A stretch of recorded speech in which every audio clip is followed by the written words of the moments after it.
myself Ankita from AIMS Jodhpur. आज मैं chemistry के क्वेश्चन डिस्कस करूँगी लास्ट ईयर के 2023 के।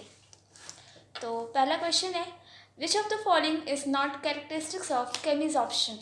इसमें 4 ऑप्शन दिए हुए हैं। Absorption is specific, heat of absorption is of the order of 200 kilojoule per mole, absorption is irreversible, absorption may be multi molecular layer. तो पहला ऑप्शन तो सही है कि केमिजॉर्प्शन स्पेसिफिक होता है। दूसरा ऑप्शन में 200 किलोजूल पर मोल, ये ऑप्शन भी एकदम सही है क्योंकि इसकी एनर्जी जो होती है बहुत हाई होती है। और थर्ड जो ऑप्शन है, एग्जॉर्प्शन इज इरिवर्सिबल, और ये भी इरिवर्सिबल प्रोसेस होता है, हम इसे वापस ला नहीं सकते उस पहले फिजिकल फॉर्म में। तो ये भी थर्ड ऑप्शन भी सही है आपका। और जो चौथा ऑप्शन है, एब्जॉर्प्शन में भी मल्टी मॉलिकुलर है, ये बिल्कुल करेक्ट रॉन्ग है क्योंकि ये सिंगल लेयर फॉर्म करता है और ये मल्टी मॉलिकुलर लेयर का जो फीचर है वो हम फिजिक्स ऑप्शन में देखते हैं। तो डी ऑप्शन आपका हो जाएगा सही आंसर।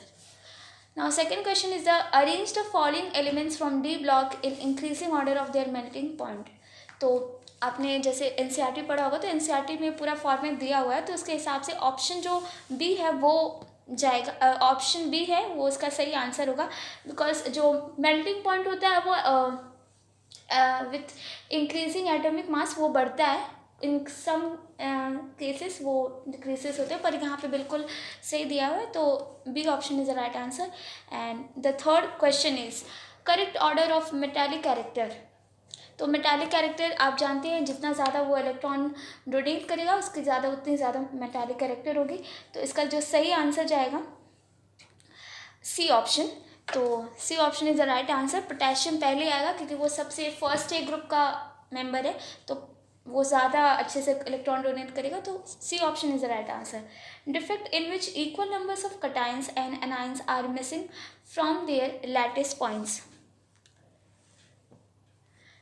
तो ये हमारा 12th का फर्स्ट चैप्टर है जिसमें इसके ऑप्शन है Frenkel, Schottky, stoichiometric and crystal. तो equal numbers of cation and anion जब मिसिंग होते हैं तो वो हम शॉर्टकी को प्रेफर करते हैं, और इसमें आपको पता होगा कि डेंसिटी लो हो जाती है। तो Schottky is the right answer, B is the right answer. Both diamond and graphite are, ये पूछा है कि डायमंड और ग्रेफाइट को बोथ कॉमन फीचर क्या है, दोनों के लिए जो एप्लीकेबल हो जाए। तो फर्स्ट ऑप्शन है आपका कंडक्टर, जो बिल्कुल गलत है, डायमंड के लिए फीचर फिट नहीं बैठता, बाकी ग्रेफाइट इसको होल्ड करता है। इंसुलेटर, तो वो भी गलत है। कोवेलेंट और नेटवर्क सॉलिड, ये बिल्कुल सही आंसर है क्योंकि ये कार्बन नेटवर्क सॉलिड होता है और कोवेलेंट फीचर पाए जाते हैं क्योंकि इसमें कोवेलेंट बॉन्ड पाया जाता है। तो 6th क्वेश्चन हमारा क्या कह रहा है, which of the following is a chemical property. Chemical property आपको पता होगा कि वो उसके रिएक्शंस को बताता है। तो जो इसका आंसर हो जाएगा डी, कंबस्टिबिलिटी, क्योंकि बाकी जो ऑप्शंस है वो फिजिकल प्रॉपर्टी को रिलेट करते हैं, और कंबस्टिबिलिटी जब भी हम रिएक्शन करते हैं तो वो कैसे उसका प्रोडक्ट फॉर्म होता है, तो वो उसके हिसाब से हम कंबस्टिबिलिटी का आंसर देंगे। तो D is the right answer. Correct order of electronegativity in following elements. Electronegativity आपको पता होगा कि जो जितनी ज़्यादा इलेक्ट्रॉन को अपनी तरफ खींचेगा उसका टेंडेंसी कितना ज़्यादा है। तो इस हिसाब से जो जितने एटॉमिक नंबर जिसके जितने कम होते हैं ना, वो उसका प्रेफरेंस हम ज़्यादा देते हैं। इलेक्ट्रोनेगेटिविटी कैरेक्टर इसका बहुत ज़्यादा होता है। हाँ, कुछ इसमें एक्सेप्शंस हैं जो आपको पढ़ने होते हैं, बट इस क्वेश्चन में ऐसा कोई टिपिकल चीज़ नहीं दिया है। तो सी इसका राइट आंसर हो जाएगा। Nitrogen is the highest electronegativity atom in among given elements. तो c is the right answer of 7 question. Find molarity of 10 gram NaOH in 200 ml of water.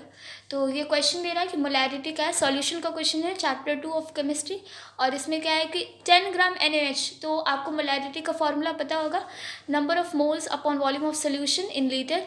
तो आप इसको स्पेसिफाई करके चलना। मोल्स ऑफ सॉल्यूट जो होगा इसमें दिया नहीं है क्वेश्चन में, तो आपको उसको फाइंड करना होगा। तो 10 ग्राम अगर NaOH दिया है तो हम नंबर ऑफ मोल्स कैसे निकालेंगे। आप 10 ग्राम NaOH ले लो, अपॉन कर दो उसको NaOH के मॉलिकुलर वेट से, तो वो आप जब डिवाइड करोगे तो आपको आंसर मिलेगा ना, मोल्स ऑफ सॉल्यूट। अब जो भी मोल्स ऑफ सॉल्यूट आपको फाइंड आउट हुआ है आप उसको फॉर्मूले में पुट करो मोलैरिटी के, और जो वॉल्यूम ऑफ सॉल्यूशन दिया हुआ है ना तो उसको भी आपको लिखना होगा। तो वो आपको क्वेश्चन में दिया हुआ है, आप उसको फाइंड कर लेना, ठीक है। उसको मिलीलीटर में दिया है, लीटर में ज़रूर कंसिडर करें, उसको चेंज करें क्योंकि वो आंसर आपका आएगा नहीं।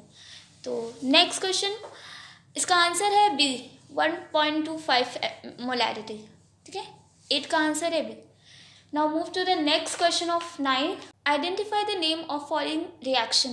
क्वेश्चन नंबर 9 है आपका।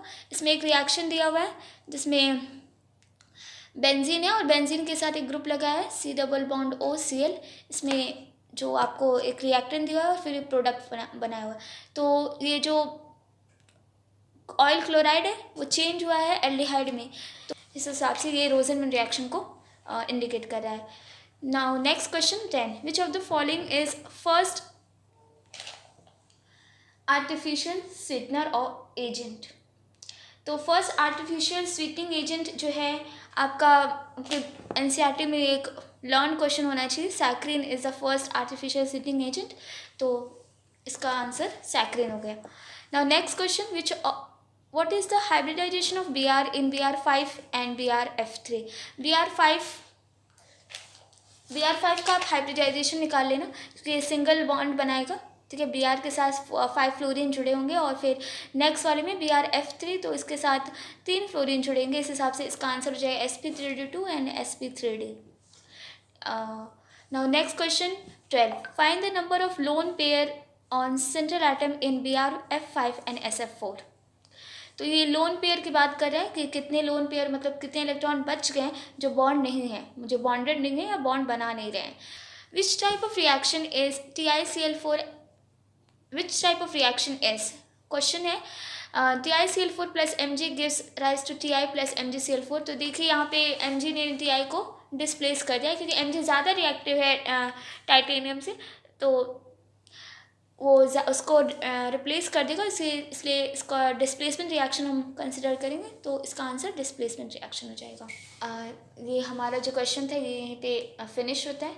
अगर आपको क्वेश्चन से रिलेटेड कोई भी डाउट हो तो आप कमेंट सेक्शन ऑन है, आप उस पर मैसेज कर सकते हो। आपको कोई भी डाउट हो तो आप उस पर फ्रीली कमेंट करो और आपको आंसर ज़रूर मिलेंगे। And this is all done for today. Thank you.